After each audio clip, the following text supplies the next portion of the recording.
교회 목사가 된 지는 35년 차입니다. 30살에 목사 돼가지고 전도사 경력이 한 5년 됩니다. 교회 안에서의 성직 생활을 하면 40년 가까이 성직 생활을 한 입장입니다. 우리 집 옆에 부산시 남구 간만동 간방교회가 있어가지고 어릴 때부터 교회를 다녔습니다. 교회 가면 너무 재밌는 게 여름에 가면 여름 성경학교 있고 또 봄에 가면 부활절 또 축제가 있고 가을에 가면 추수감사절이 있고 너무너무 재밌게 생활을 했습니다. 고무고무시 신고 다니지만 예배당만 가면 즐겁고 재미가 있어서 쭉 교회를 다니다 보니까 목사가 되었습니다. 제가 80학번인데 80학번으로서 이렇게 학교를 가니까 굉장히 전두환 대통령께서 12.6 사건 이후로 12.12 사태를 겪고 또 광주 사태를 겪고 또 이제 제5공화국이 마련된 그 시점에서 제가 대학교 1학년이다 보니까 그러한 시국적 세례를 가자마자 대학교 가자마자 이렇게 세례를 많이 받았습니다. 근데 내만 받은 게 아니라 우리 또래들 다 받았는데 나는 유독이 그런 세례에 민감하게 반응을 했어요. 그 이제 내만 민감하게 하는 게 아니고 지금 정권을 잡고 있는 저런 민주당 실세들 그 사람들도 그렇게 많이 작을 받았고 그 당시에 제가 작을 받으면서 주체 사상을 공부를 했습니다. 기독교의 민중신학이 있습니다. 민중신학의 민중역사 주체론과 주체 사상의 인민역사 주체론에 관한 것을 비교를 해서 논문까지 제가 쓰고 그래서 굉장히 깊숙하게 이해적 정도가 되었던 겁니다. 육아항쟁도 열심히 참석했고 그 당시 육아항쟁 참석할 때 그 집행위원장이 노무현 그 다음에 부집행위원장이 문재인 김석준 교수 그 다음에 기독교로서는 송영웅 목사 이렇게 저도 이제 그 지도부에 속하면서 여러 가지 성명서도 나오고 그렇게 이제 노력을 많이 했었습니다. 우리 집이 돈이 좀 있어가지고 부산 진구 갑지구당의 새정치 국민의 간판으로 출마를 했습니다. 그 당시에 상대했던 분이 동네 정시 정재문 그분이 기호 1번이고 내가 기호 2번으로 그렇게 또 해서 총선에 출마하면서 여러 가지 경험들을 많이 했습니다. 그때까지만 해도 제가 주사파의 일원으로서 굉장히 사고가 깊은 그런 입장이었습니다. 그때 내가 주사파에 한때 깊어졌을 때에 내하고 같이 주사파를 공부했던 사람들이 지금 현직 국회의원도 있고요. 그리고 또 여러 가지 사회 지도층이 많이 있는데 그 친구들이 니정 받았나 이래 묻더라고요. 나중에 알고 보니까 북한 노동당에서 내려와가지고 인진하고 열성이 있는 사람들을 모아가지고 개별 면담을 해가지고 인공기를 걸어놓고 주체 사상에 대한 10계명에 대한 고백을 하면은 노동당 당증을 주는 거예요. 입증을 받은 자격에 대해서는 그 10계명에 대해서 믿고 또 그분과 대화를 해서 대화에 대해서도 통과가 되고 뭐 그런 거를 전제로 하더라고요. 그래서 역사의 주관자가 인민대중인데 인민대중을 리더하고 지도력을 하는 김일성 영도론에 대해서 믿어야 되고 그 다음에 김일성 영도론에 대해서 무오하다는 거예요. 오류가 없다. 그 오류가 없는 것을 우리 기독교 신앙처럼 믿느냐 이렇게 이제 고백을 하라는 거예요. 그래서 나는 그 당시라도 예수를 믿고 있었기 때문에 하나님 무엇할 수 있느냐 예수 외에는 무엇할 수가 없다. 그렇게 얘기하니까 그분이 뭐라는가 하면 가톨릭 교인들도 교황의 무릎을 믿지 않느냐. 마찬가지로 혁명하는 우리 청년들은 수령의 무함을 믿어야 된다라고 얘기하는 거예요. 나는 가톨릭도 아니고 나는 정통 개신교인이라고 자부를 하고 어릴 때부터 교회를 다녔는데 이거는 난 못 믿겠다. 또 믿으려면 생각을 좀 더 해봐야 되겠다. 이렇게 얘기하니까 그렇게 잘생기고 인자하고 밥도 사주고 하시는 분이 화를 내면서 어떻게 말이야 혁명을 못 묻는 사람이 있느냐고 아주 화를 내는 거예요. 그래서 나도 화를 냈죠. 아니 그렇다고 해서 화를 낼 게 뭐예요? 그러니까 이거는 혁명의 노선이기 때문에 화를 안 낼 수밖에 없다. 그래서 그분과 다툼을 하고 당신하고 얘기 안 하겠다. 그 사람 내보고 그래서 애국적 종교인으로만 취급하겠어요. 쌩 갚는 거예요. 어머니가 재테크를 가는데 그 돈을 가지고 집을 사더라고요. 옆집도 사고 앞집도 사고 그러니까 그 전세금을 가지고 집을 사는 거예요. 소위 말해 요즘 말로는 어머니가 한글도 모르지만 탁월한 재테크를 하시는 거예요. 내보고 기죽지 말았고 거기다가 전부 다 그 문패를 갖다가 내 이름으로 다 달았어요. 그래갖고 집 사고 난 다음에 계약 치르고 난 다음에 내가 가가지고 내가 내 이름으로 문패를 박았습니다. 그게 집이 40채가 넘었어요. 그 남구 간만도 무암동 쪽으로. 그러니까 뭐 전부 내 문패가 다 웬만한 집 큰 집들은 다 내 문패가 있었습니다. 그렇게 있다가 군대 갔다 오니까 어머니가 돌아가시고 내한테 상속이 다 됐습니다. 그런 가운데 내가 이 운동권 사고가 젖어 있다가 DJ를 만나게 되면서 어떻게 뭐 송동지 민주화를 위해서 뭐 이래서 와서 그 젊은 기분이 확 넘어가지고 누가 내 돈 좀 있다 재산 좀 있다 이러니까 DJ한테 소개해가지고 그래가지고 내가 부산 진국합주당에서 출마를 하게 됐습니다. 그래갖고 산소 같은 남자 기어 입은 그래가지고 선거 등도 하고 동북아지 아줌매들 단체를 해가지고 이렇게 일당 주면서 선거를 하고 그래서 푸르른 청춘을 보냈습니다. 그래 하면서 이념적으로 매우 주사파적인 사고를 갖고 있고 투쟁방법도 주사파적인 투쟁방법을 많이 갖고 있었고 그런데 그 당시에 같이 주체사상을 공부하고 교재를 나눴던 사람이 지금 국회의원 돼가지고 열심히 지금 의정활동 하고 있어요. 좌파적 세계를 가진 사람들이 끼리끼리 밀어주고 땡기주고 해가지고 철저히 카르텔을 30년 전부터 물론 그 전부터 있었겠지만 형성해오면서 내가 받고 내 몸으로 체험했고 지금도 옛날의 친구들이 그렇게 하고 있는 것을 보고 있습니다. 그런 가운데 저는 예수를 열심히 믿은 스타일이기 때문에 하나님의 은혜로 새롭게 예수를 믿게 됐습니다. 새롭게 예수를 믿어가지고 새롭게 태어난 거죠. 그전에는 지식적으로 예수를 만나고 문화적으로 예수를 이해했다면 어떤 계기를 통하여서 새롭게 예수를 믿어가지고 그걸 기독교 표현으로는 인격적으로 예수를 만난다. 그렇게 얘기를 합니다. 인격적으로. 제가 주체 사상에 있다가 하나님을 새롭게 영접하면서 인격적으로 만나면서 근원에서부터 근원으로 다 뺑 돌아서서 그때부터 다시 성경을 다시 공부하고 우파 공부를 다시 시작했습니다. 요즘 이 보수 우파에 대해 시대적 좌표라 그러니까 기준을 어떻게 삼느냐. 기독교 안에도 보수 우파에 대한 견해가 다양하게 나눠지고 있습니다. 손현보 목사 구속 이후로 굉장하게 다양한 견해가 쫙 나눠집니다. 그래서 크게 정리를 해봤습니다. 그러니까 기둥이 4가지 기둥이에요. 첫째, 5.18 좌파들이 얘기하는 민주화운동인데 5.18 사태를 어떻게 이해하느냐, 민주화운동으로 이해하느냐, 북한의 개입으로 이해를 하느냐, 자발적인 광주 시민들의 폭동으로 이해하느냐, 여러 가지 설이 있습니다. 여기서 5.18 사건 사고에 대한 명확한 우파의 지금 주류의 기준은 이거는 북한 좌익에 의한 사주에 의한 어떤 그 폭동이다. 그게 1차적 보수의 기준이고 두 번째로는 부정선거 이야기입니다. 그 부정선거를 인정하는 사람이 있고 인정하지 않는 우파의 그룹이 있습니다. 이영돈 PD 아시죠?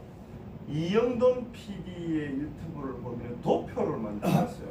부산 시내 역감 선거를 이영돈 PD가 그 그래프로 그렸어요. 그래프를 그려가지고 쫙 대입을 쫙 해가지고 이렇게 붙였어요. 그러니까 부정선거의 전형의 그래프. 교육감성의 그래프 이걸 딱 보니까 99%가 일치가 되는 거예요. 기가 막히게.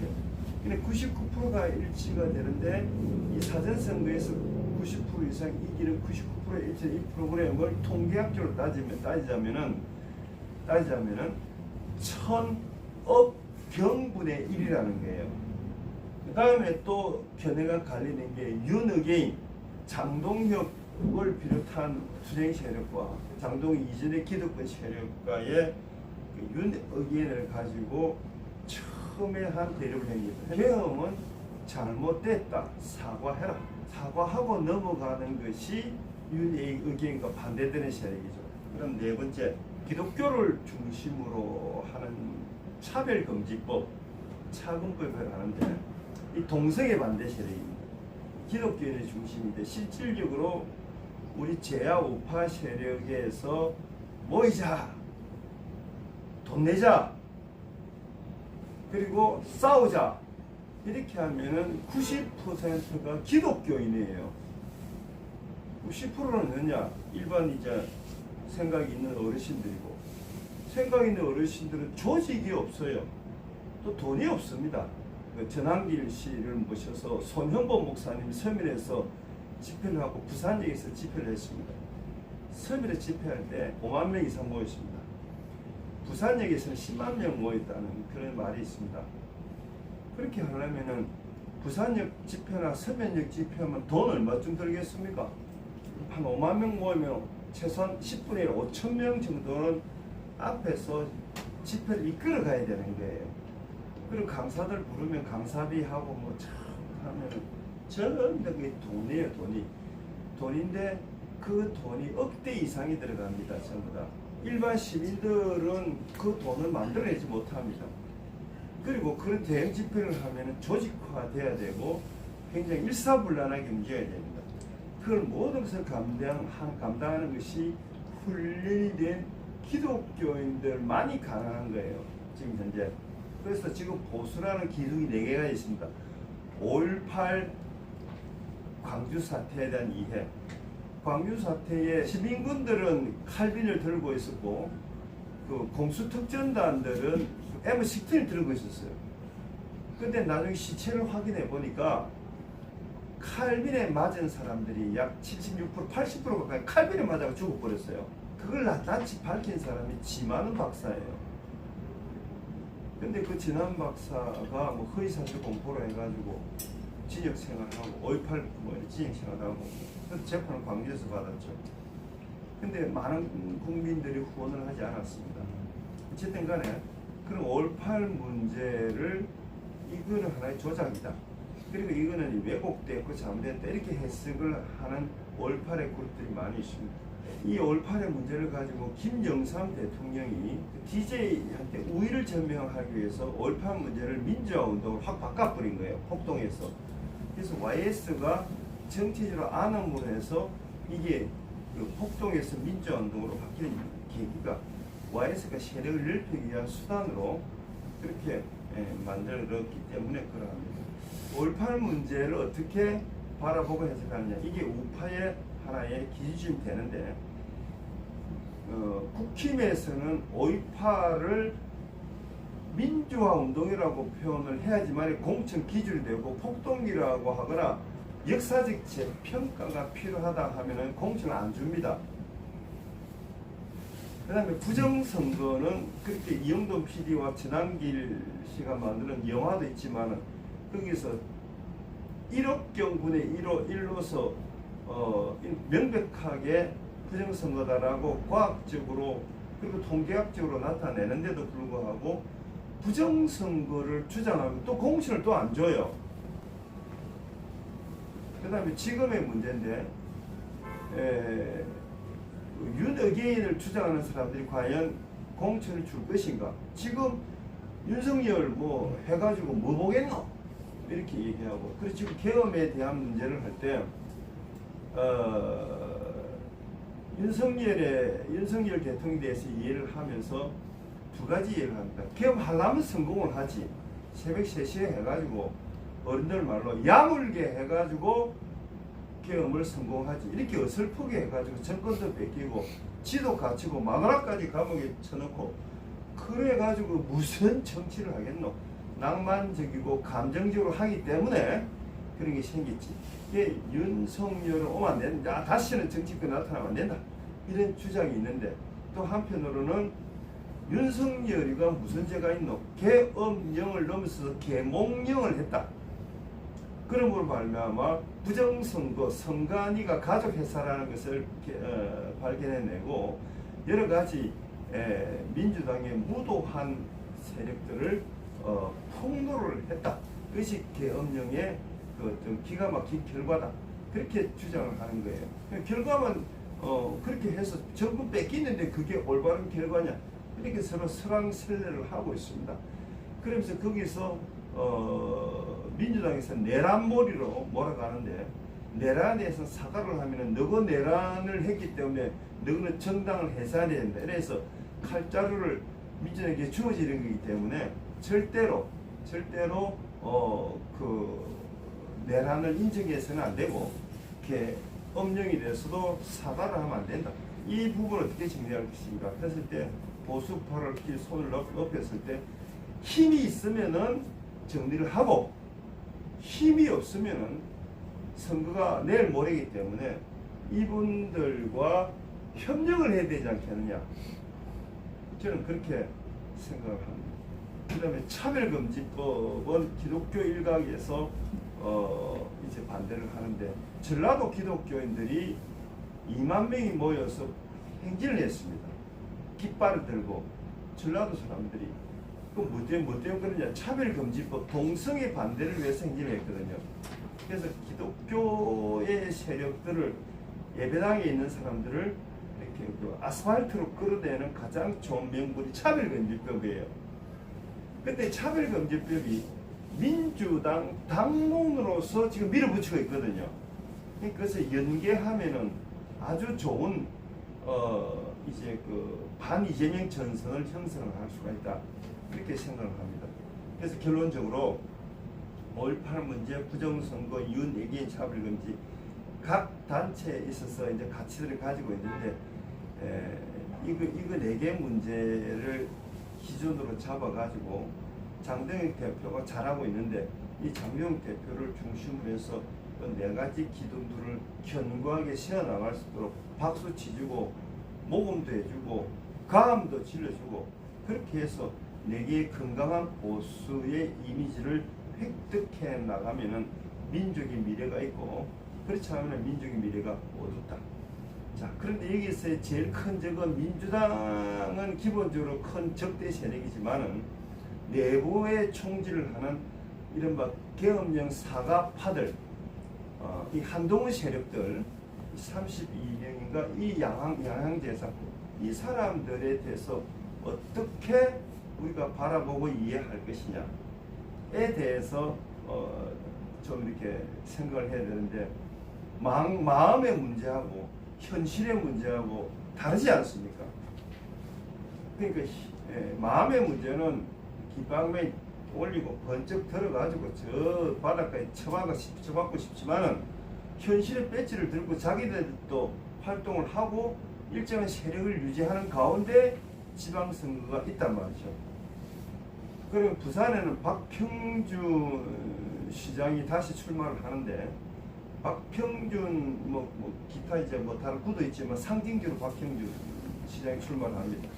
그러면 박평준 시장이 출마할 때 박평준 시장의 평소의 워딩은 계엄을 사과해야 된다. 내란은 잘못됐지만은 내란 몰이는 잘못됐지만 계엄은 조금 사과해야 된다. 이렇게 해서 크고 작은 모임에서 한마디씩 하는 거로 그래 알고 있습니다. 자, 그러면은 그런 면에 있어서 윤의계인을 주장하는 사람들은 반대를 하는데 그럼 현실적으로 박평준 외에 대안이 있느냐? 그럼 누구냐? 김도읍이냐? 김희정이냐? 대안이 있느냐? 하고 현실적으로 얘기해야 돼요. 그런데 지금 여론조사를 KBS도 하고 또 저기 됩니까? 저기 부산일보도 하고 다 언론사마다 하는데 최근에 나온 언론조사는 박형준이가 1등이에요. 2등이 전재수, 3등이 조국인데 조국하고 전재수하고 표를 합치면 박형준 표를 이겨요. 박형준 시장이 윤 의견을 반대한다든지 뭐 그런 사과를 해야 되든지 계엄에 대해 사과를 이런 워딩이 있다고 해서 박형준 나가리 되고 더 강한 보수파의 색깔을 내는 송용 목사 같은 사람이 선거에 나가면 이길 수 있느냐? 이 선거가 아들 장난이 아니고 이게 현실적으로 표 계산을 주판을 튀겨봐야 되는 그 고도의 어떤 멘탈에 대한 가치에 대한 어떤 계산 아니겠습니까? 그래서 딱 했을 때 이길 수 있느냐 했을 때 모든 전문가들이 제일 좋은 전문가가 누구니까 정치부 기자들이에요. 밥만 먹고 이런 것만 연구를 하니까 그 친구들 이야기 듣고 내 또 후배도 또 여기에 대한 전문가가 있어요. 데스크 부장이 있습니다. 후배가 나를 아주 잘 따르는 후배가 옥사님 안 됩니다. 뭐 이렇게 얘기하는데 하여튼 뭐 그런 사람들 얘기를 직접 간접으로 과학적인 통계는 안 되지만 상식적인 통계를 봤을 때 이기기 힘들다는 거죠. 그런 차원에서 이기려면은 가장 경쟁이 있는 박정희를 중심으로 해가지고 저쪽 좌파적 민주당 세력을 이겨야 된다 하는 것이 이 시대의 시대 정신입니다. 박형준을 절대로 지지하는 지역은 해운대, 그 다음에 수영, 그 다음에 동래, 그 다음에 남구, 해수동남 이 4개 지역은 박형준이가 절대로 우수하답니다. 근데 불리한 지역은 북구, 사하, 사상 이런 데는 불리하답니다. 전재수는 아는 형님이 10,000명이고 아우님이 20,000명이고 아버지, 어머니 하는 사람이 30,000명이고 아이고 아버님 오십시오. 아이고 형님 오랜만에 형님. 아 형님 뭐 좋아졌네. 북부시장에 검은봉다를 들고 가는 할매들 아이고 어머 이래 보면 막 분위기가 확 이렇게 지한테 쏠린다는 게 그에 비해서 박형준 시장은 말은 세계 최고 수준이고 점잖은 것도 세계 출신인데 너무 선비적이고 도련님 분위기라는 거. 해운대라는 이런 데는 굉장하게 어필이 되고 설득이 있는데 고급 아파트에서는 참으로 인기가 있는데 나머지 일반 부전시장이나 구포시장에서 조금 막 거리감이 있다. 부산시내 세금 싹 끄다고 해운대만 발전시키고 우리는 먹고 이라는 거라. 그쪽 정서는 매우 서민적이에요. 해운대에서 가장 장사 잘 돼가지고 100억대 이상을 돈 버는 데가 해운대 갈비. 그 집은 이재용도 가고 그죠? 뭐 유명한 사람 다 가요 거기서는. 근데 사상에 제일 유명한 맛집이 되니까 대죽밥집이에요. 온도차가 억수로 많이 나는 거예요. 24시간 대죽밥. 맛은 있더라고요. 그 사람들이 하는 말이 우리가 세갑바지 세금 내는데 해운대는 50년 앞서서 발전하고 사상이나 북구는 50년 더 떨어졌다는 거예요. 지금부터 사하, 표대자 시작한다고 해서 지금 몇 개월 남았는데 그게 안 되지 않습니까?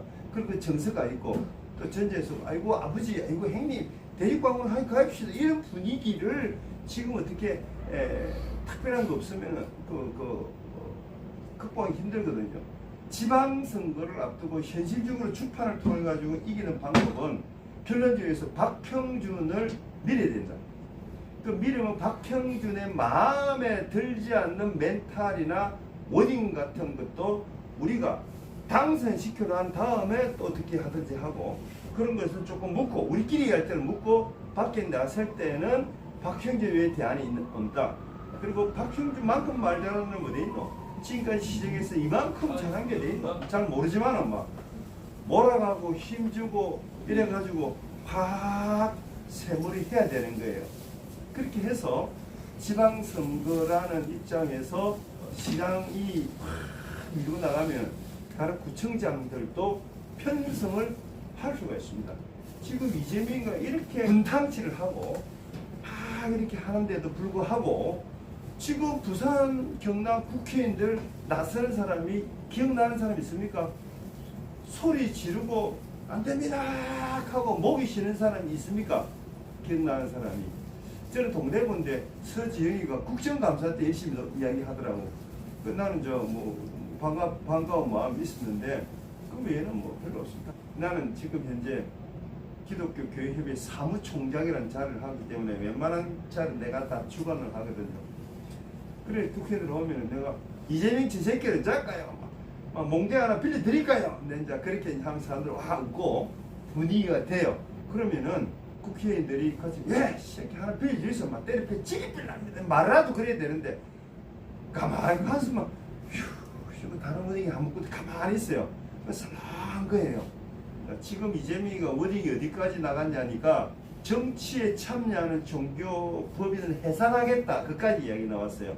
신천지가 나섰을 때 그때 신천지 사람들이 코로나 우한에서 와가지고 신천지에서 이렇게 전쟁했는데 국가의 권력으로 목표를 때려잡았어요. 그러면서 한국 기독교를 전체를 떼면서 예배 금지까지 나갔어요. 그러니까 예배까지 금지가 나가니까 거기에 대해서 저항하는 목사님들이 많았어요. 맞는데 부산에는 대표적인 교회가 세계력교회였어요. 정치 참여하는 교회 이래가 통일교를 먼저 때리고 또 그 다음에 또 신천지를 때릴 거예요. 그 다음에 주류 우리 보수 기독교를 때릴 겁니다.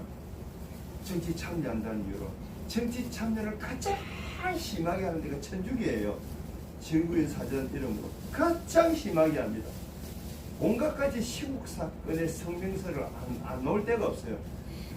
그렇게 가장 심하게 하는 그런 데는 정의와 평화를 한다 내버려 두고 나머지에 이재명을 반대하는 정치인을 갖다리 잡는 거예요. 그래서 이러한 컨셉이 어디 있었냐니까 독일의 히틀러가 유대인 처벌법을 만들어서 다 입법 독재예요. 그래서 10년 동안 유대인을 600만 명을 조직적으로 학살했습니다. 600만 명이 죽을 때까지 별로 교회에서는 저항감이 없이 그대로 예배드리고 그대로 잘 먹고 잘 살았습니다. 그렇게 이제 입법 독재를 만들어서 그렇게 처벌했는데 이것을 민주연구원에서 벤치마킹한다. 이런 수순이 파쇼화가 되면서 이렇게 수순이 흘러간다. 그래가지고 재갈을 다 지향하는 교회 세력을 물릴 것이다. 저는 그렇게 생각을 하는데 그게 불과 몇 년 안 가서 그렇게 일어난다. 그렇게 생각을 합니다. 그래서 결론적으로 지방선거는 어떻게 할 것이냐. 다른 대안이 없으면은 부족하더라도 입장이 다르더라도 박형준을 중심으로 단결해가지고 제일 앞장 세우고 여러 입장이 있지만은 도와주고 밀어주고 해서 박형준을 중심으로 해서 모든 구청장하고 당선시키자. 그 다음에 제일 중요한 것은 이 5.18 부정선거 윤리개인 차별변조의 가치를 이런 네 가지 기둥에 대한 멘탈이 있는 사람을 발견해가지고 그 사람이 출마하게끔 만들어야 돼요. 출마를 하려면 순발력도 좋아야 될 뿐만 아니라 선거할 때 우리가 돈을 못 되니까 자기 돈이 좀 있어야 될 거 아닙니까? 앉아서 평가는 마음대로 하지만은 실질적으로 행위에 들어가가지고 돈과 에너지와 전 가족들이 목숨을 걸고 싸우는 입장에서는 결코 그 멘탈에 강하는 게 쉽지 않습니다. 그렇게 하려면 출세 욕구도 좀 있어야 되고 명예 욕구도 있어야 되고 그런 여러 가지 그 멘탈이 종합적으로 그 정치 멘탈이 돼야 되는 거예요. 그런 사람들을 찾는 게 1번이고 두 번째로는 그런 사람들이 못 찾아오면 부족한다면라도 밀어주는 게 2번이고 그 다음에 세 번째로는 통 크고 좀 넓은 마인드를 가지고 지방선거 임하고 말도 더 하고 그래서 좋겠습니다. 그래서 박형준 팬은 아니지만은 대안이 없으면은 박형준을 중심으로 해서 부산 시장선거를 해도 좋겠다. 감사합니다. 두 번째 강의로 제가 지금 할 예정입니다. 제가 지금 드리고자 하는 말씀은 우리가 좌파와 우파를 구분하면서 통상 이렇게 지금 부르고 있죠. 우파를 보수라고 부르고 좌파를 진보라고 부르는 게 이게 지금 일반화되어 있습니다. 언론 방송에서 다 이렇게 지금 부르고 있고 정치권에서도 지금 다 이렇게 하고 있죠. 국민의힘의 이번에 그 당대표로 된 장동혁 그리고 그 젊은 친구로서 아주 이제 지금 두각을 나타낸 김민수 그리고 전한길 강사도 지금 보수주의를 주장하고 있습니다. 우파 유튜브도 보면 대부분 보수라고 하고 있습니다. 그런데 저는 과연 우파를 보수라고 부르는 것이 타당한가에 대한 저는 의문을 가지고 있는 사람입니다. 우파를 보수라고 부르면서 상대적으로 좌파를 진보라고 불러주잖아요.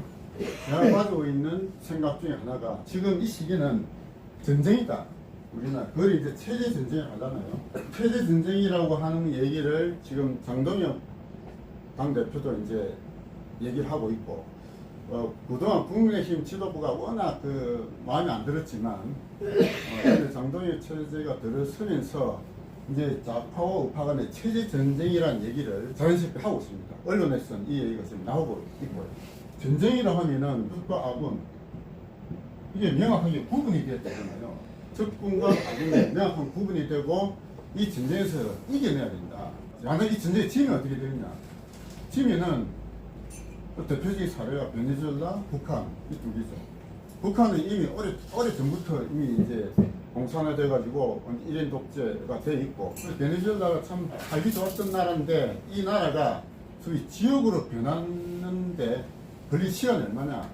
불과 20년 만에 바뀌었어요. 20년이라는 기간 동안에 차베스 정권 14년, 그 이후에 마두로가 정권을 이어받으면서 베네수엘라가 천국에서 지옥으로 바뀌었어요. 이게 우리나라가 이대로 가다가는 베네수엘라의 그 전체를 그대로 따라가겠다라는 인식을 갖게 된 게 이 우파 시민단체 활동을 시작하게 된 계기입니다. 지금 이재명 정권 들어서서는 완전히 가속화하고 있잖아요. 그래서 이 체제 전쟁에서 이기기 위한 방법이 뭐냐? 첫 번째가 지피지기면 백전 백승이라 이렇게 흔히 다 알고 있는데 그거는 또 잘못된 것이고요. 뭐 백전 불태라고 되어 있습니다. 그게 지금 여기 지금 손자병법에 나와 있어요. 지라는 것이 곧 뭐냐? 이 학습이다. 학습. 공부를 해야 된다. 학습이 출발은 독서라고 저는 생각해요. 지피지기에 지피라는 건 뭐냐? 적을 아는 거잖아요. 적을 아는 게 저는 출발이라고 봅니다. 이 좌파의 핵심 전략은 두 가지로 저는 보고 있고, 첫째가 통일전선 전략, 두 번째가 진취전 전략. 통일전선 전략과 진취전 전략이 좌파의 핵심 전략이다. 저는 그렇게 파악을 하고 있고요. 다음에 핵심 전술은 뭐냐? 핵심 전술은 영어 전술입니다. 통일전 전략과 진취전 전략을 가지고 이거를 대중을 흡수하는 방법론이 바로 영어 전술이다. 저는 그렇게 보고 있습니다. 그리고 좌파들이 영어를 굉장히 깊이 있게 연구를 하고 대중을 세뇌시키고 있고 지금까지 그래 왔거든요. 그 좌파의 영어 전술의 대표적인 용어가 뭐냐? 바로 이걸 알죠. 우파를 보수라고 부르고 좌파를 진보라고 부르고 이 바로 좌파의 용어 전술에서 나온 것이다. 저는 그렇게 이해하고 있습니다. 근데 이거를 우파 스스로 다 받아들이고 있는 거예요. 우파 스스로. 우파가 우리 스스로 보수라고 부르면은 상대적으로 좌파를 진보라고 불러주어야 이게 용어가 되잖아요. 좌파를 진보라고 불러주는 것을 인정하는 것. 이게 좌파의 용어 전술에 휘말리고 있다. 저는 그렇게 보고 있습니다. 좌파를 진보라고 불러주는 근거는 저는 어디서 근거를 찾느냐 하면은 이 책에서 찾습니다. 공산당 선언에서 찾습니다. 1848년도에 마르크스와 엥겔스가 공동 저술을 했는데 이 공산당 선언에서 나온 이론이 뭐냐? 역사 발전 5단계설이라는 게 여기 나와요. 역사 발전 5단계설. 역사는 5가지 단계로 발전한다 라고 공산당 선언에서 얘기하고 있습니다. 5단계가 뭐냐? 맨 처음에 원시 공산사회. 원시 공산사회는 어떤 사회냐? 우리 에덴 동산에 아담과 이브가 선악과 따기 이전의 사회. 불평등도 없고 능에 따라서 일하고 필요에 의해서 배분받는 아주 평화롭고 불평등이 없는 세상. 그게 원시 공산사회다. 원시 공산사회가 있었다. 그리고 그 다음에 고대 노예사회, 그리고 중세 봉건사회, 근대 자본주의 사회, 그리고 마지막이 공산사회. 이 공산사회는 원시 공산사회와 같이 불평등이 없는, 착취가 없는, 억압이 없는 그런 사회로 되는데 그게 역사 발전 5단계인데 이게 역사의 법칙이라고 해요. 법칙. 그래서 과학적 사회주의라는 말이 나온 겁니다. 마르크스 엥겔스 이전의 사회주의는 공상적 사회주의, 해가지고 인간의 어떤 이타심 이런 데 의해가지고 종교단체나 혹은 일반 그 봉사단체 여기에서 모임을 만들어가지고 거기서 공동생활하는 이런 걸 꿈꾸는 그 사회주의자들이 있었거든요. 종교단체도 그리 많았죠. 근데 그거는 사회를 거의 모인 그 사람들끼리만 그거는 사회주의 일종의 공상적 사회주의 같은 그런 집단을 형성하는 그런 이론을 했는데 마르크스가 들었으면서 그거를 과학적으로 해석하고 이 사회 구조 전체를 근본적으로 바꾸자 하면서 현재 이제 이런 역사 발전 오락연설의 가장 근본적인 게 유물 변증법, 유물 사관이 여기서 등장하는 겁니다. 그러니까 이 사회 변화의 가장 핵심은 이 사람의 머리, 사상이 아니고 그게 이제 상부 구조죠. 상부 구조가 아니고 하부 구조, 경제적 토대 여기에서 사상이 결정되는 것이기 때문에 그런 생산력과 생산 구조의 변화에 의해서 모순이 넘쳐나가지고 나중에 이 사회가 변화되는 것 이게 이제 과학적 법칙이라고 얘기했어요. 그게 진보라고 합니다. 진보라는 말이 거기서 나온 거예요. 진보, 프로그레시브, 앞으로 나아가는 거죠. 발전되고. 그러니까 어떤 그 사회 모순끼리 충돌하면서 마순이 양과 질이 커져가지고 마치 새로운 사회로 넘어가는 것. 이게 역사 발전의 과학적 법칙에 의해서 진행된다. 라고 하면서 이게 진보라는 겁니다. 좌파가 스스로 진보라고 하는 것의 근거가 어디 있느냐? 여기서 나온 거예요. 역사 발전 5단에서 마르크스가 얘기한 공산당 선언에서 나온 거예요. 우파가 스스로 보수라고 불렀으면 이걸 인정하고 들어간다 이 말이에요. 그 마르크스의 이론을 실천한 사람이 누구냐? 레닌입니다. 레닌. 물론 마르크스도 노력을 했어요. 인터내셔널이라는 것, 제1 인터내셔널, 제2 인터내셔널까지 마르크스가 국제 노동자 단체를 만들어가지고 그 지도자 역할을 했습니다. 했지만 마르크스는 그 실제 성과를 내지 못했어요. 그런데 성과를 낸 사람이 누구냐? 레닌입니다. 레닌은 마르크스의 그 역사 발전 5단계서를 받아들여가지고 러시아에서 실천한 인물이에요. 그 레닌이 제시한 전략이 뭐냐? 바로 통일전선 전략이에요. 1902년도에 무엇을 할 것인가라는 책에서 제시했습니다. 마르크스는 뭐라고 예언했느냐? 자본주의가 발전해 가면 갈수록 그 모순이 커져가지고 자본주의가 발전하면 할수록 공산화가 빨리 된다고 제시했거든요. 그런데 역사는 그렇게 흘러가지 않았던 거예요. 레닌이 공산혁명을 성공시킨 러시아가 자본주의가 발달한 나라였느냐? 아니었다 이거지. 역사적으로. 그 당시에 러시아는 사실은 거의 농업국가였어요. 농업국가였고 물론 자본주의가 조금 이제 초기 단계였지만 러시아보다 자본주의가 훨씬 발달한 영국, 독일, 프랑스, 미국 이런 나라들이 공산화가 안 됐잖아요. 안 됐습니다. 그래서 그러면은 발달되는 자본주의 국가에서 공산화가 성공되려면 어떻게 해야 되느냐라고 제시한 인물이 누구냐? 진취전 전략을 제시한 그람시예요. 그람시. 이게 옥중수고라는 책에서 썼습니다. 그람시가 이탈리아 그 무솔리니에 의해서 땀방에 들어가고 10년 넘게 감옥소에서 이렇게 하나씩 둘씩 자기 생각을 저술하면서 죽고 난 뒤에 저술된 책이 옥중수고라는 책이에요. 진취전 전략은 뭐냐? 마르크스는 이 사회를 변화시키는 것은 상부 구조가 아니고 사람의 머릿속에 사상이 아니고 하부 구조다. 경제적 기반이다. 이게 생산력과 생산 구조의 그 관계. 거기에서 이제 위에 상부 구조는 그게 따라서 움직인다. 이렇게 이론을 제시했는데 그람시가 보니까 그거 잘못됐다 입니다. 그람시는 마르크스의 이 하부 구조, 상부 구조를 비판한 인물이에요. 그람시는 뭐라고 이야기했느냐? 머리가 더 중요하답니다. 머리. 사상이 더 중요하다라고 그람시는 얘기했어요. 그래서 머리를 가진 지식인들, 공부를 한 이 지식인들이 대중을 이끌어야 된다라고 주장했습니다. 그람시는. 모든 사람들이 차별도 없고 의학도 없는 그런 세상, 천국 같은 지상낙원을 만드는 게 우리의 꿈이다 라고 생각하는 공산주의자들이 해야 될 일이 뭐냐? 그런 지식으로 무장해가지고 대중을 설득시켜야 된다 라고 그람시가 주장합니다. 그래서 그람시가 제시한 게 진취전 전략인데 진취전 전략은 뭐냐? 자본주의 사회에서 공산화가 성공하려면 공산주의 이론에 가진 지식인들이 장기적으로 각 진치를 만들어가지고 각 사회단체를 만들어서 대중을 설득하고 대중을 세뇌시켜야 공산화가 가능하다고 제시했는데 그 당시 진취전 전략이 가장 성공한 나라가 어디냐? 바로 대한민국. 지금 현재 대한민국의 이 정치를 보든지 모든 걸 보면은 그 당시 진취전 전략만큼 성공한 나라가 지금 없어요.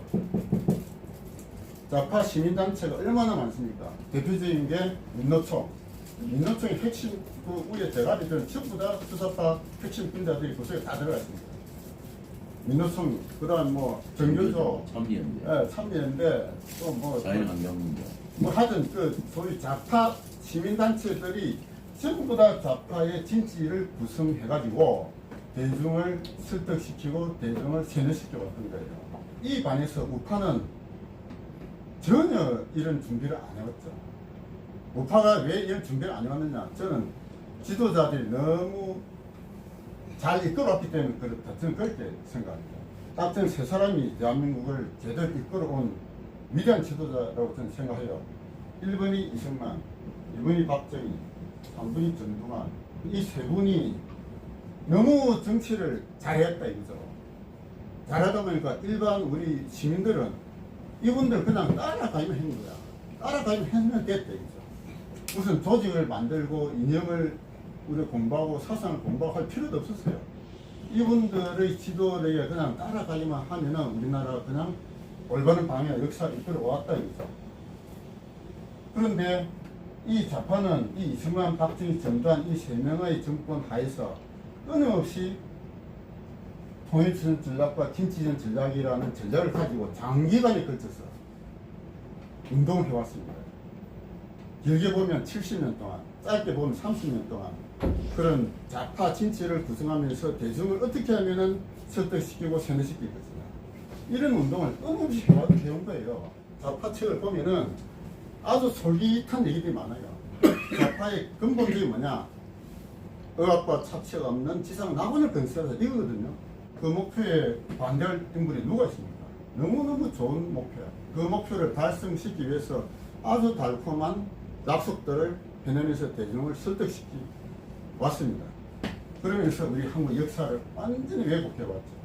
좌파가 정권 잡기 전까지는 아주 듣기 좋은 아주 지상 낙원을 건설하기 위한 천국을 건설하기 위한 그런 그 이론과 방법을 제시를 합니다. 그래서 그게 솔깃해요. 실제로 좌파가 집권을 하고 했을 때 어떻게 되는지 그거를 우리 공부해야 돼요. 좌파가 집권을 하고 나면 실제로 일어난 일이 뭐냐? 좌파가 집권하면 일어난 일이 뭐냐? 결국 소련의 공산당이 정권을 잡고 나서 스탈린부터 해서 수많은 살과 감옥이 있었고 중국의 모택동이 정권 잡고 나서도 어마어마하게 많은 사람들이 죽었고 소련, 중공, 북한도 말할 것도 없고 그리고 가장 참혹한 게 어디입니까? 캄보디아죠. 캄보디아 폴포트 정권이 좌파가 딱 정권 잡고 나서 국민들을 3분의 1을 그냥 죽여버렸어요. 200만. 정권 잡기 전까지는 해도 아주 지상낙원을 건설할 것처럼 선전을 해오고 거기에 젊은 애들이 빠져오고 했는데 막상 정권을 잡고 나면은 자기들이 정권 잡면서 제일 먼저 하는 게 뭐냐? 이 머리를 바꾸는 거죠. 인간을 개조시키려고 합니다. 인격을 개조시키는 이게 그들이 이제 첫 번째 활동이에요. 그래서 끊임없이 하는 게 뭡니까? 비판을 하고 집회를 하는 거죠. 우파 정권은 정권 잡아도 사람들이 그냥 자기들 정책만 펴고 국민들을 어떻게 동원하고 사상 교육시키고 이런 게 거의 없잖아요. 근데 좌파는 정권 잡으면은 사람들을 머리를 개조를 시키려고 하는 거예요. 자아 비판하고 상호 비판하고 끊임없이 비판하고 학습하고 모임 가지고 그러니까 그거 따라오지 않는 사람은 감옥에 넣고 끝까지 투쟁하는 사람은 죽이고 이게 좌파 정권의 실상이란 말이죠. 이 이재명 정권이 계속 진행하면은 그런 과정을 밟게 될 것이고 그것이 누구한테 갈 거냐? 우리 자식한테 갈 거예요. 그래서 이걸 이제 막아야겠다라고 저는 생각을 하고 있는 것입니다. 그래서 좌파가 진보라고 하는 거는 역사를 보면은 진보가 아니에요. 오히려 이런 좌파적 역사관, 좌파적 가치관에 매몰돼가지고 오히려 이념에 사로잡힌 진짜 보수 꼴통이 바로 좌파들이에요. 지금은. 그래서 그들을 좌파를 진보로 풀어주면 안 된다. 자 그러면 상대적으로 우리 우파를 보수라고 부르는 게 이 잘못됐다. 저는 그렇게 주장하고 있습니다. 우파를 보수라고 부르는 그게 어디서 나오느냐? 보수주의라고 하잖아요. 보수주의. 지금도 우리 우파를 보수라고 하는 사람들이 많아요. 근데 그건 저는 잘못됐다고 생각하고 있고, 그거를 하기 위해서는 보수주의의 원조, 어디서 흘러나오는지를 공부를 하셔야 된다. 보수주의 원조라고 부르는 책이 바로 이 책입니다. 여기 보면 프랑스 혁명에 관한 성찰 이래 해가지고 1790년도 에드먼드 버크라는 영국의 거의 국회의원이라고 보십시오. 그 사람이 1790년대에 쓴 책이 이 책이에요. 프랑스 혁명에 관한 성찰. 이게 바로 1년 전에 1789년도 프랑스에 혁명이 일어났잖아요. 바로 이 옆에 인근 국가 프랑스 혁명이 일어나면서 모든 걸 부정하고 완전히 새롭게 뒤집어 엎은 게 프랑스 혁명이잖아요. 프랑스 혁명의 불길이 영국으로 넘어오지 못하도록 막으려고 노력한 인물이 에드먼드 버크입니다. 그래서 이 1790년도에 이 책을 쓰면서 이 책에 보면은 에드먼드 버크가 지키려 한 가치가 있습니다. 지키려 한 가치. 그게 영국의 전통적 가치거든요. 전통적 가치는 그 당시 딱 두 가지예요. 두 가지가 뭐냐? 첫 번째가 종교. 그 당시 영국 국교. 종교가, 그러니까 종교 개혁 이후에 종교적 가치를 가지고 우리 국민들의 어떤 마음을 이렇게 종교로서 이렇게 이끌어온 이 영국 국교의 교회적 가치, 이거를 저버려서는 안 된다는 거지. 이게 첫째예요. 두 번째는 강조이 뭐냐? 세습 왕조입니다. 왕조. 그 당시 영국의 왕권은 그 당시에 이미 상당히 민주화됐다 그럴까요? 의회 권력이 커져가지고 왕권이 독재하는 게 거의 없을 때예요. 왕권은 유지를 하되 통치하지 아니하는, 이게 영국의 왕권의 어떤 전통이라고 보시는데, 그런 그 세습 그 종교와 그리고 기존 그 세습 왕정을 가치를 보존하자고 주장한 인물이 에드먼드 버크입니다. 근데 프랑스 혁명은 왕권을 완전히 뒤집어 엎었잖아요. 우리 16세도 막 다 목을 치고, 그리고 뭐 교회도 완전히 다 파탄내고, 그래서 기존의 전통적 가치 중에 중요한 가치는 지키자라고 한 게 이 프랑스 혁명에 관한 성찰이고, 이것이 보수주의의 원조라고 일컫는 책입니다. 이게. 그리고 두 번째 또 보수주의에 관한 원조라고 할 수 있는 책이 바로 이 책이에요. 보수의 정신이라는 책인데, 이 책은 1953년도 러셀 크크라는 미국의 일종의 대학 교수라고 볼 수 있는 이 사람이 쓴 책이에요. 러셀 크크가 1954년도에 이 책을 쓰면서 미국에서 보수주의라는 가치를 이렇게 이론적으로 정립한 책입니다. 이 책에서 그 영국에서부터 에드먼드 버크로부터 시작해가지고 미국의 나라를 만든 그 인물의 사상, 그리고 미국의 사상가들 쭉 나열하면서 미국의 가치를 이렇게 책으로 쓰는 거예요. 여기서 보수의 정신이라고 하는 것은 미국의 독립 정신을 기리고자 한 책입니다. 미국의 독립 정신은 뭐냐? 영국 식민지로부터 독립하고자 한 거잖아요. 정부 인권과 자유, 이게 미국 독립 정신이에요. 그래서 이 프랑스 혁명에 관한 성찰, 이거는 지금의 인으로 보면은 사실은 전통 교회나 세습 왕정을 지키자 좀 안 맞잖아요.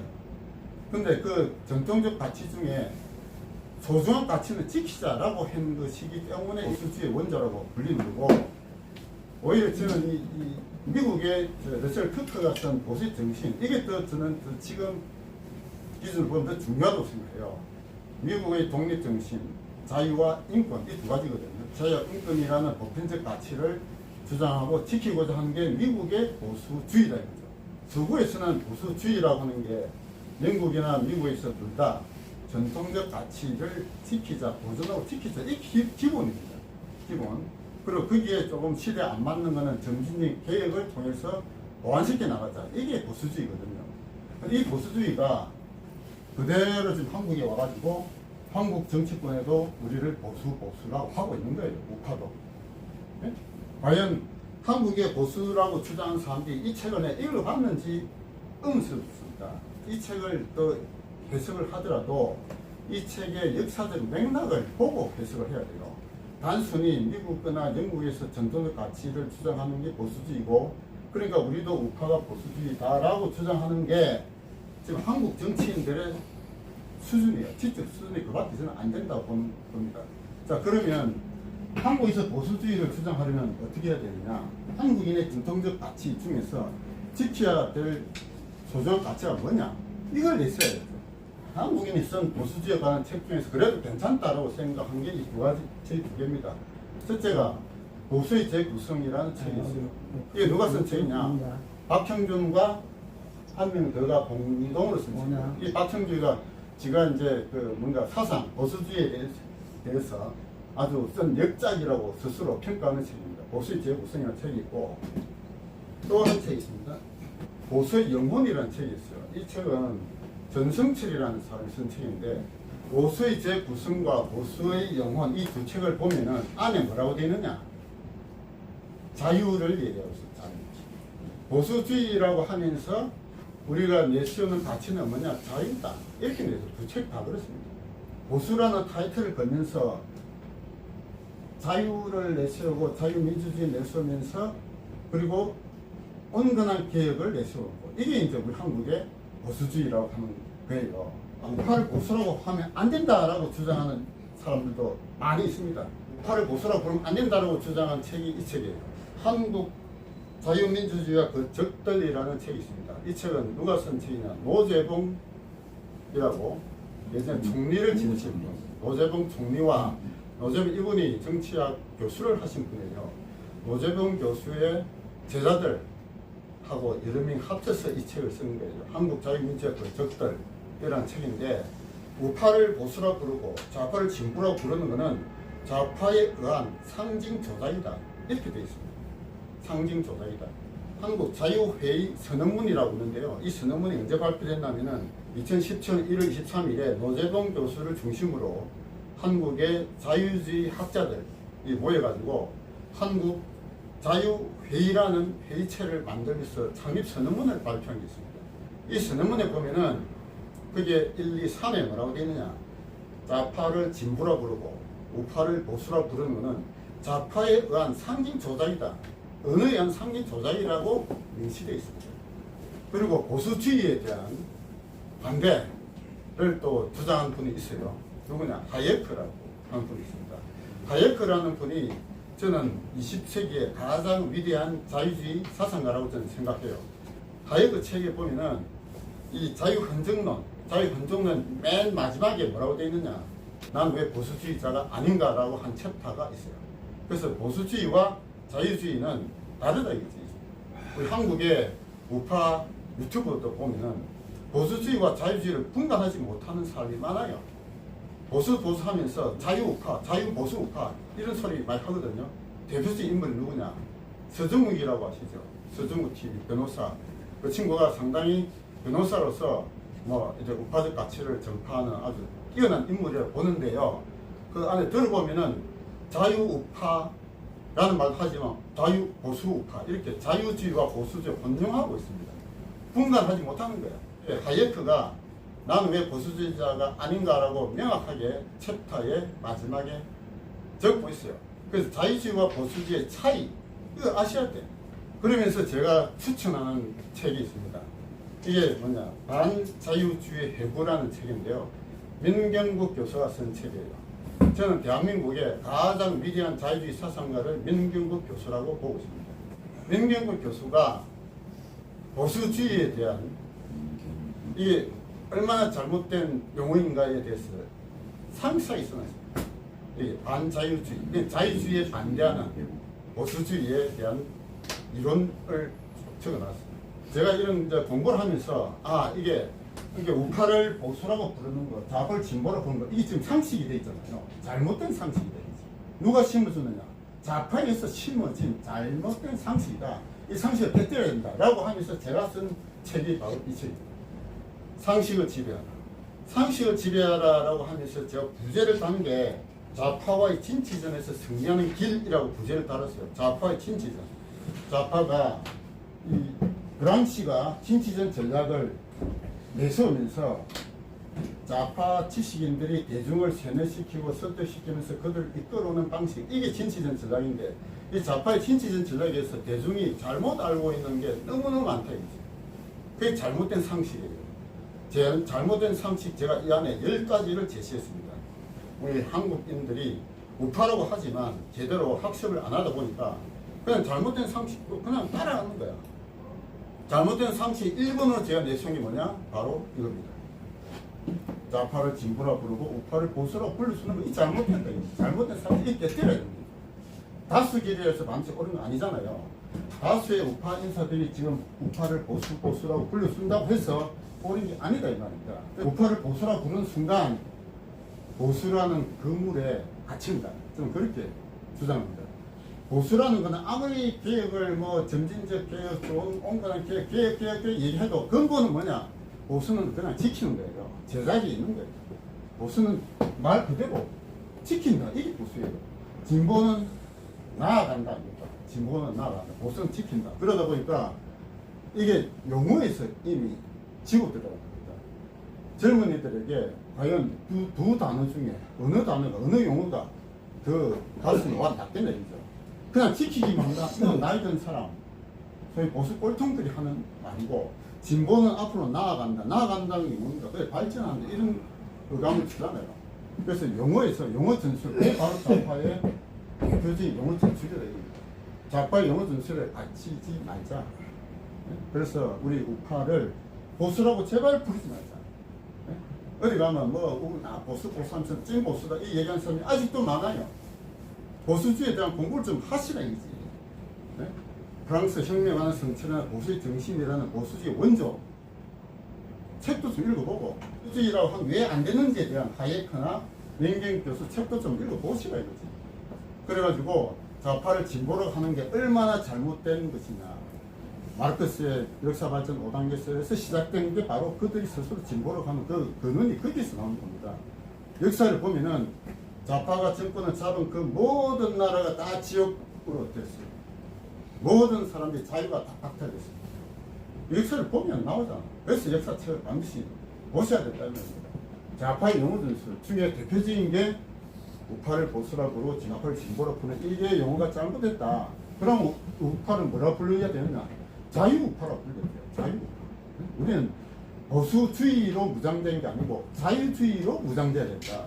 그래서 자유주의에 대한 공부를 하셔야 됩니다. 저는 지방 그 선거에 나올 정치인들 또 국회의원들도 제발 이 공부 좀 하라. 자유주의에 대한 공부 하시고 보수주의가 뭐가 문제가 있는지도 좀 공부를 하시고 보수 하는 말 하지 말아야지. 그래서 지금 우리 국민의힘의 그 장 대표나 김인수 대표도 물론 뛰어난 인물인 건 맞지만 아직 공부가 부족하다. 저는 그렇게 보고 있습니다. 토요일날 세미나를 통해서 지속적인 학습, 지피지기를 통해서 학습을 해야만 비로소 깊이 있고 오랫동안 우파운동을 할 수가 있다. 안 그러면 그때 단기적인 그게 메모를 해가지고 누구 한 사람 지지하면 여기 갔다 저 갔다 이런 걸 제가 많이 봐왔거든요. 그래갖고 이게 운동이 깊이 있게 오래 못한다 이거지. 적어도 역사에 대한 자유주의에 대한 학습, 역사 공부 이거를 꾸준히 함으로써 그 깊이 있는 기반을 갖추고 우리가 이 운동을 함께 해 나가야겠다. 저는 그렇게 생각합니다. 네, 이상 마치겠습니다.